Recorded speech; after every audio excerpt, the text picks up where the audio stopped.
یقین کی بنیاد پہ، معصوم 14 یقین کی بنیاد پہ، فلاں 10ویں درجے پہ یقین کی بنیاد پہ، فلاں 9ویں درجے پہ یقین کی بنیاد پہ، فلاں 8ویں درجے پہ یقین کی بنیاد پہ، کوئی درجے والا یقین کی بنیاد پہ، کوئی بنا درجے کا یقین کی بنیاد پہ، کوئی لعنت اللہ یقین کی بنیاد پہ، کوئی صلی اللہ یقین کی بنیاد پہ، کوئی عزت والا یقین کی بنیاد پہ. کسی کی تم عزت نہیں کرتے یقین کی بنیاد پہ. میں تمہارا یقین تمہیں دکھاؤں کہ تم کتنے یقین والے ہو.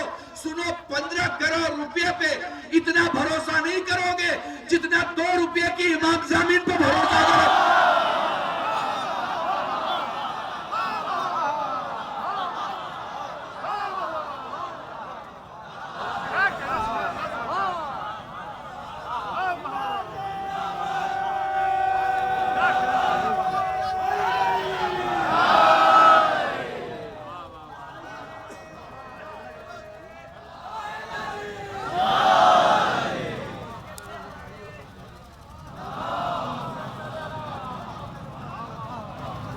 مرسڈیز میں چل رہے ہو، جوان بچہ نئی گاڑی 5 کروڑ کی گاڑی لے کے نکلا. ماں نے دھیرے سے کہا ٹھہر، نئی گاڑی ہے، کیا کرنا ہے؟ کہا تیری حفاظت کا انتظام کرنا ہے.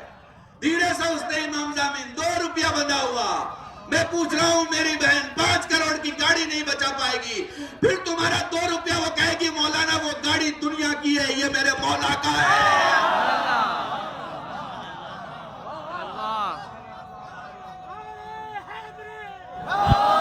ساتھ مل گئے.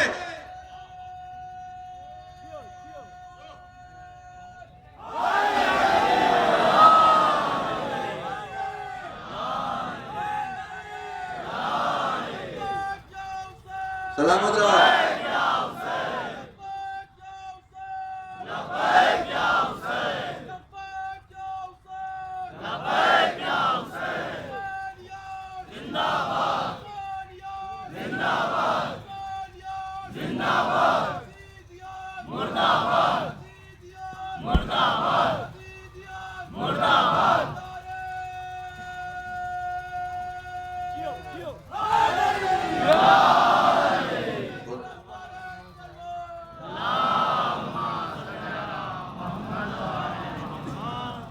تمہارے یہاں سب کچھ یقین کی بنیاد پہ. تمہارے یہاں شک نہ بند کمرے میں چلتا ہے، نہ تمہارے یہاں شک میدان میں چلتا ہے، نہ تمہارے یہاں شک 5 لوگوں میں چلتا ہے، نہ 50,000 میں چلتا ہے. اللہ کی قسم مجھے یاد نہیں ہے میں نے کب آپ کے درمیان یہ جملہ پڑھا ہے، لیکن میں نے یہ جملہ پڑھا ہے آپ کے درمیان کی. یہ حسین نے جو چراغ بجھایا تھا نا، وہ اس لیے بجھایا تھا کہ اگر ہمارے یہاں کوئی شک کا مسافر ہو تو چلا جائے، دشمن میں کوئی یقین کا سپاہی ہو تو چلا آئے. تمہارے یہاں بس یقین ہے، یقین کے سوا کچھ نہیں ہے. میں ابھی ایک مثال دیتا ہوں. مجمع سے ایک بچہ اٹھا. میں نے کہا میرے لال کون ہو؟ اس نے کہا مسلمان ہوں. امام کون ہے؟ اس نے کہا امام ابو حنیفہ. میں نے کہا بیٹا کھڑے ہو جاؤ. دوسرے سے پوچھا بیٹا کون ہو؟ مسلمان ہوں. کس کو مانتے ہو؟ امام مالک کو مانتا ہوں. تیسرے سے پوچھا، اس نے اپنے امام کے بارے میں بتایا. چوتھے سے پوچھا، اس نے اپنے امام کے بارے میں بتایا. 5ویں بچے کو اٹھایا، بیٹا کون ہے؟ کہا شیعہ ہوں. کس کو مانتا ہے؟ کہا امام جعفر صادق کو مانتا ہوں. اب بتانے کی ضرورت نہیں کہ اس میں استاد کون ہے اور شاگرد کون ہے. میں کیا کہہ رہا ہوں تم سے؟ پوری شیعت تمہارے درمیان پڑھ رہا ہوں. اب میں نے کہا بیٹا ذرا نماز شروع کر. ایک بچے نے تکبیر کہی، یقین کے ساتھ کہا نا، یقین کے ساتھ کہا. بنا یقین کے تکبیر نہیں ہوتی، یقین کے ساتھ تکبیر ہوتی ہے. ٹھیک ہے نا؟ اس نے تکبیر کہی. میں نے کہا بیٹا اپنے طریقے سے آزاد نماز پڑھنے کا طریقہ ہے اسے بتاؤ. اس نے تکبیر کہا، ہاتھ باندھا. دوسرے نے تکبیر کہا، ہاتھ باندھا. تیسرے نے بھی تکبیر کہا، ہاتھ باندھا. چوتھے نے بھی تکبیر کہا، ہاتھ باندھا. 5ویں نے ہاتھ کھلا رکھا. میں نے سب کے بدے ہوئے ہاتھ دیکھے، سب کے بدے ہوئے ہاتھ. ایک مقام پہ ہاتھ نہیں تھا. میں نے پوچھا بیٹا یہ فرق کیوں ہے؟ انہوں نے کہا ہمارے امام نے یہ بتایا، ہم نے اس لیے ایسے باندھا. ہمارے امام نے ایسے بتایا، ہم نے اس لیے ایسے باندھا. ہمارے امام نے ایسے بتایا، اس لیے ایسے باندھا. میں نے شیعہ سے کہا بیٹا تمہارے بھی امام نے بتایا ہوگا، اس لیے تم نے ایسے کھول رکھا ہے. ان کا نہیں مولانا، ہمارے امام نے نہیں بتایا، ہمارے نبی نے بتایا. پھر جو نبی نے بتایا وہ علی نے بتایا. علی نے بتایا وہ حسن نے بتایا، جو حسن نے بتایا وہ حسین نے بتایا، جو حسین نے بتایا وہ سجاد نے بتایا.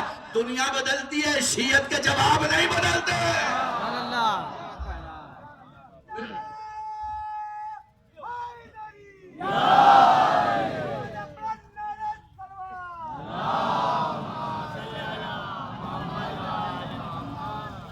عزیزان محترم، آپ ایک ایسے قوم سے تعلق رکھتے ہیں جہاں کردار اہمیت رکھتا ہے. کردار دیکھ کے بتا دیا جاتا ہے کہاں کا رہنے والا ہے. کردار دیکھ کے ایوارڈ دیے جاتے ہیں. کردار دیکھ کے ایکسپٹنس ہے. تو آپ کے یہاں صرف یقین ہے، اور اگر آپ کو یقین دیکھنا ہے تو آپ کو یقین مشی میں دیکھ سکتے ہیں. نجف سے چلنے والا مسافر کربلا حسین کی بارگاہ میں جا رہا ہے. ایک بات کہوں، عجیب مسافر ہوتے ہیں سفر عشق کے جو حسین کی طرف جاتے ہیں، انہیں پتہ بھی نہیں انہیں حسین لینے آتے ہیں. میں نے تو بہت بڑا جملہ آپ کے سامنے کہا. عجیب سفر ہے سفر عشق کا. جو حسین کی طرف جا رہے ہیں انہیں حسین خود لینے آ رہے ہیں. میں نے دیکھا جو بھی جا رہا ہے وہ مجھ سے کہہ رہا ہے مولانا ایک عجیب معجزہ ہوتا ہے ہمارے ساتھ. میں نے کہا کیا ہوتا ہے؟ انہوں نے کہا ہم خواہش کرتے ہیں اور چیزیں اویلیبل ہو جاتی ہیں.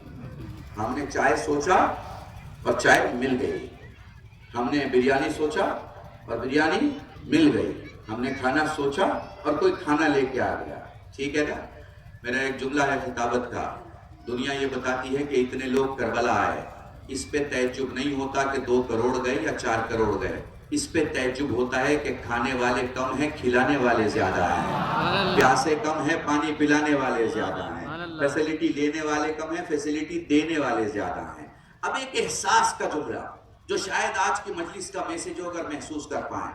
معجزہ تو ہے، اس میں کوئی ڈاؤٹ نہیں ہے. میں اس سے بھی پڑھ کے کہہ رہا ہوں. ہمارے ٹور کا ایک آدمی تھا جس نے مجھ سے کہا کہ اسی بات کا امتحان لینے کے لیے میں نے ایک بہت ڈیفیکلٹ چیز سوچی. اس نے کہا امام رضا کے روضے پر اور معصوم خون کے روضے پر ان کے ہاں سے گفٹ میں نمک ملتا ہے جو خاص انہی کے دربار اور انہی کے روضے کا ہوتا ہے. میں نے سوچا کہ مجھے وہ نمک مل جائے. میں آنے کے رستے میں نہیں، جانے کے رستے میں تھا کسی کام سے. کربلا سے نجف واپس جا رہا تھا. ابھی میں چند قدم ہی آگے بڑھا تھا کہ کسی نے مجھے ایک گفٹ دیا. میں نے کھولا تو وہی نمک تھا جو معصوم خون کی بارگاہ سے ملا کرتا. خدا کی قسم یہ سب سچ ہے، یہ سب معجزہ ہے. بس ایک لمحہ فکریہ دینا چاہوں گا اور مصائب پہ آ جاؤں گا. اور وہ لمحہ فکریہ کیا ہے؟ وہ لمحہ فکریہ ہے میرے عزیزو کہ تمہارے سفر سے پہلے کسی نے پانی جمع کیا ہے. تمہارے آنے سے پہلے کسی نے کھانا جمع کیا ہے. تمہارے آنے سے پہلے کسی نے مکان بنایا ہے. تمہارے آنے سے پہلے کسی نے فیسیلیٹی تیار کی ہے. تمہارے آنے سے پہلے کسی نے زواروں کے لیے کام کرنا شروع کیا ہے. اس کا مطلب سمجھتے ہو؟ اس کا مطلب ہے کربلا دوسرے کا احساس جگاتی ہے. پیاس کسی اور کی، پانی کسی اور کا، بھوک کسی اور کی، کھانا کسی اور کا، تکلیف کسی اور کی، انتظام کسی اور کا. اگر کربلا والے ہو تو خود نہ جیو، دوسرے کے لیے جیو. دیکھو تمہارا پڑوس بھوکا تو نہیں ہے، تمہارے عزیز کو تمہاری ضرورت تو نہیں ہے. یاد رکھو یقین کا مذہب ہے، یقین کا، یقین کا فیض ہے. بے پناہ گرمی ہے. صبح ایک جملہ کل ایک جملہ آدھی بیٹھے ہوئے تھے، میں نے وہاں اوکھلا میں کہا تھا. برادران اہل سنت اور علماء اہل سنت کا کافی مجمع تھا. میں نے کہا دیکھیں اینک کی فرق ہے. ایک عیسائی نے 100 ہیروز کی لسٹ بنائی. ایک عیسائی نے 100 influential people of the world کی لسٹ بنائی. اس میں رسول کو پہلے نمبر پہ رکھا اور عیسیٰ کو چوتھے نمبر پہ رکھا. اس سے اس کے اپنے کمیونٹی کے لوگوں نے کوسچن کر لیا کہ بھائی تم تو عیسائی ہو، تمہارے پاس ایسا کیا ایویڈنس ہے، کیا پروف ہے کہ تم نے نبی کو پہلے نمبر پہ رکھا اور اپنے والے کو تم نے چوتھے نمبر پہ رکھا. تو اس نے کہا ابھی پتہ چل جائے گا. مجمع میں اس نے دیکھا، پوچھا بھائی کوئی مسلمان ہے؟ تو مجمع سے 10-12 لوگوں نے ہاتھ اٹھا کے کہا کہ مسلمان ہیں. اپنے عیسائی دوستوں سے کہا دیکھو میں ان سے ایک سوال کروں گا، اس سے پتہ چل جائے گا کہ محمد پہلے نمبر پہ ہے. اس نے مسلمانوں سے کہا کہ اگر رسول چاہیں تو تم ان پہ جان دے سکتے ہو؟ سب نے کہا ہاں ہم جان نچھاور کر سکتے ہیں، ہم جان دے سکتے ہیں، ہم جان قربان کر سکتے ہیں. سوچو نا کہ کیسی میریکل شخصیت ہے 1400 سال کے بعد جس کی قوم اس کے نام پہ جان دینے کو تیار ہے.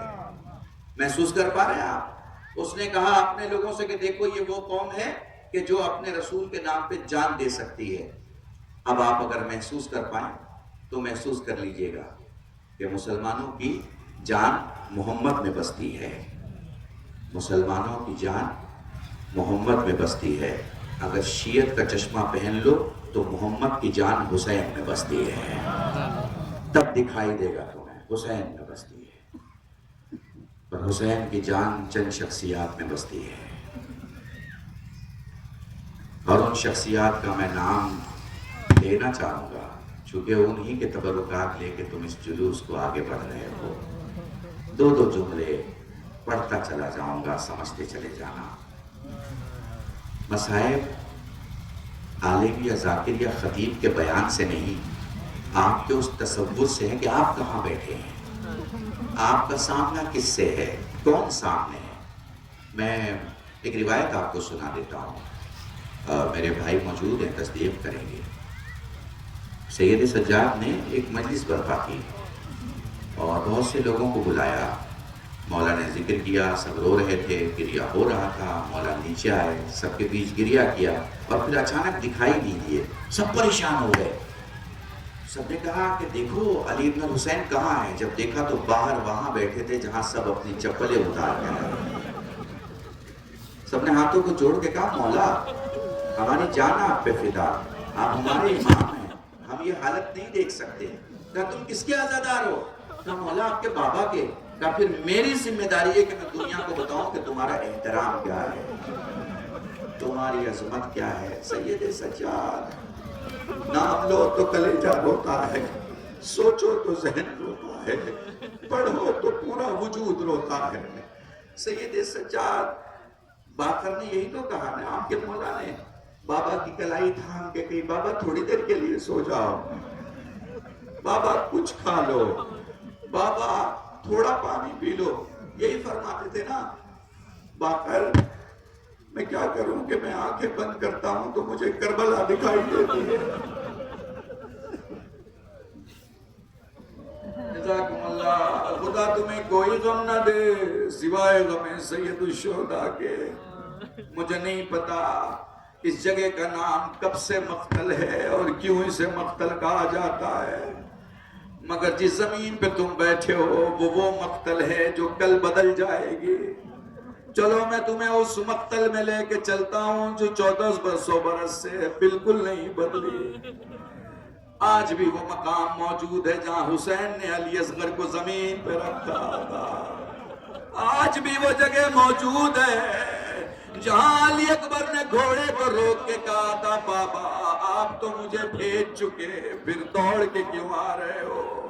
پلٹ کے فرماتے ہیں لال اگر تو صاحب اولاد ہوتا یہ سوال نہ کرتا. جزاکم اللہ جزاکم اللہ. خدا تمہیں کوئی غم نہ دے سوائے غم سید الشہداء کے. سائل کہتا ہے مولا میں غریب ہوں، میری مدد فرمائیے. امام نے اس کا چہرہ دیکھا، کہنے لگے کہاں سے آ رہا ہے؟ فلاں جگہ سے آ رہا ہوں. تیرے پڑوس اور تیرے شہر میں کون لوگ رہتے ہیں؟ مولا مسلمان رہتے ہیں.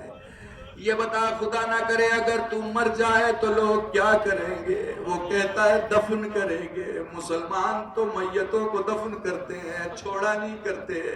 سجاد رو کے فرماتے ہیں پھر تو غریب نہیں ہو سکتا، غریب تو میرا بابا حسین تھا.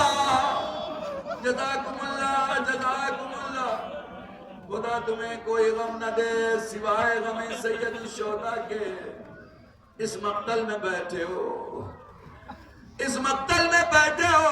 کہیں تم نے خیمے کی زیارت کی ہوگی، کہیں تم نے ایک جھولا دیکھا ہوگا، کہیں تمہیں تابوت دکھایا گیا ہوگا، کہیں تم نے ذوالجناح دیکھا ہوگا. چلو ایک ایک جملے معصوموں کی زندگی سے لیتا ہوں، ایک ایک جملے سمجھتے چلے جانا. سید سجاد سے سائل پوچھتا ہے مولا تیرے بابا کو سب سے زیادہ کس نے پکارا؟ سجاد رو کے فرماتے ہیں میرے بابا کو سب سے زیادہ میرے بھائی قاسم نے پکارا.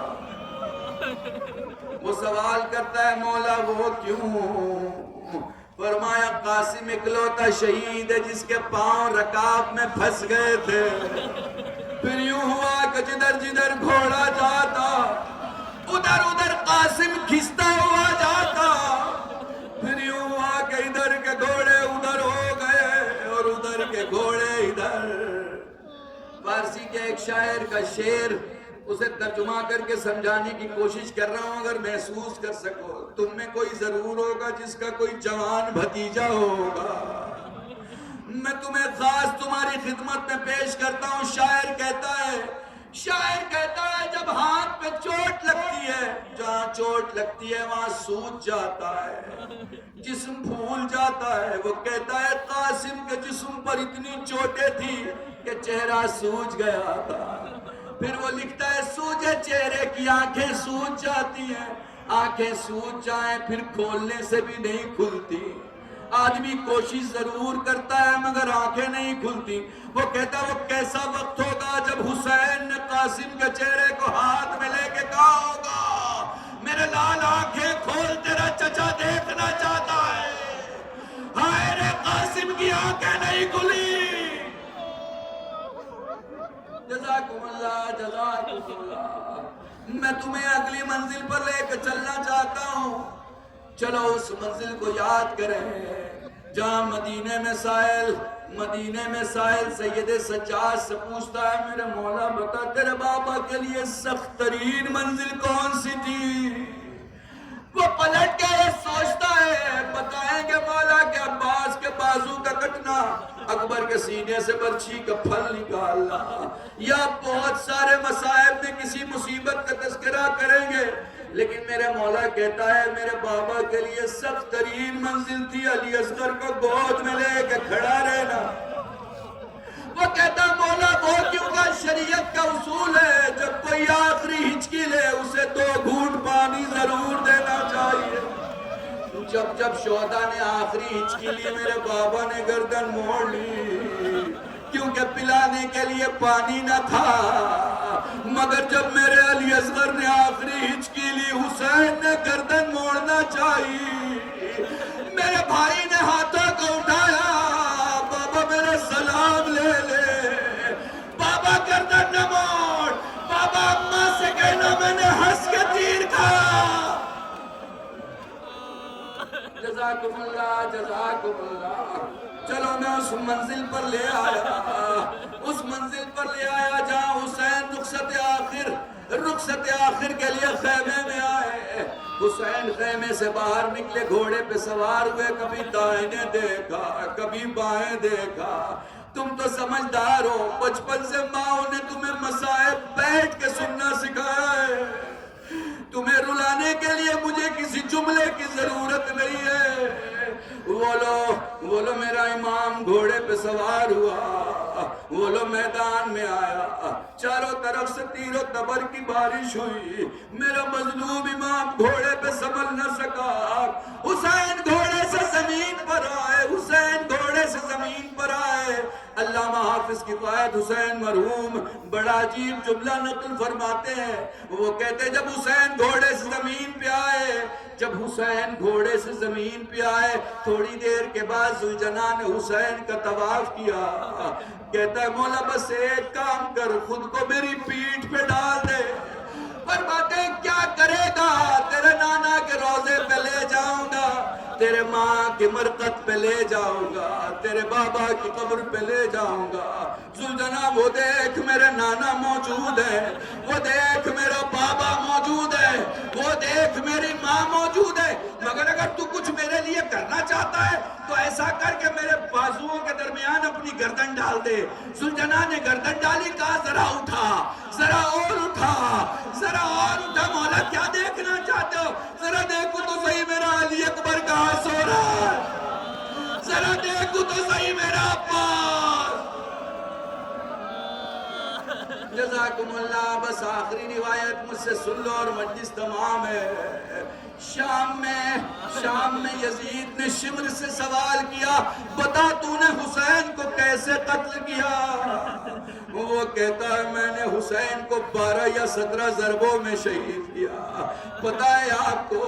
وہ پلٹ کے کہتا کیا تیری تلوار تیز نہ تھی؟ وہ کہتا تلوار بہت تیز تھی مگر راستے پتھروں پہ مار مار کے اپنی تلوار کند کر لی۔ میں نے حسین کو ذبح نہیں کیا، میں نے حسین کو نہر کیا۔ ذبح میں چھری سامنے سے چلائی جاتی ہے، نہر میں تلوار گردن کے پیچھے ماری جاتی ہے۔ وہ کہتا بڑا صابر تھا حسین، جب میں نے پہلی بار تلوار مارا وہ کہہ رہا تھا بسم اللہ و باللہ، جب میں نے دوسری بار تلوار ماری وہ کہہ رہا تھا سبحان اللہ، جب میں نے تیسری بار تلوار ماری وہ کہہ رہا تھا ماشاءاللہ، جب میں نے چوتھی بار تلوار ماری وہ کہہ رہا تھا الحمدللہ۔ 12 ضربوں تک حسین حمد الہی کرتا رہا۔ جیسے ہی میں نے 13ویں ضرب ماری وہ کہہ رہا تھا اما سلام، جب میں نے 14ویں ضرب ماری وہ کہہ رہا تھا نانا سلام، جب میں نے 15ویں ضرب ماری وہ کہہ رہا تھا بابا سلام، جب میں نے 16ویں ضرب ماری میں دیکھ رہا تھا وہ کہہ رہا تھا بھیا سلام۔ حسین کی گردن کٹنے کو آمادہ تھی، میں نے دیکھا حسین نے پوری طاقت سے اپنی گردن اٹھانے کی کوشش کی۔ حسین سے جب گردن نہیں اٹھی تو آنکھوں کو فرات کی طرف اٹھا کے کہا بھیا میں نے تلوار ماری، حسین کی گردن تو کٹ گئی مگر لب ہلتے رہے، زبان میں دابا میرا بھائی ہائے کربلا۔ 18 بنی ہاشم کے تابوت برآمد ہو رہے ہیں جس کی نقابت جناب شاکر صاحب اپنے مخصوص انداز میں پیش کرنے جا رہے ہیں۔ شاکر بن نوی۔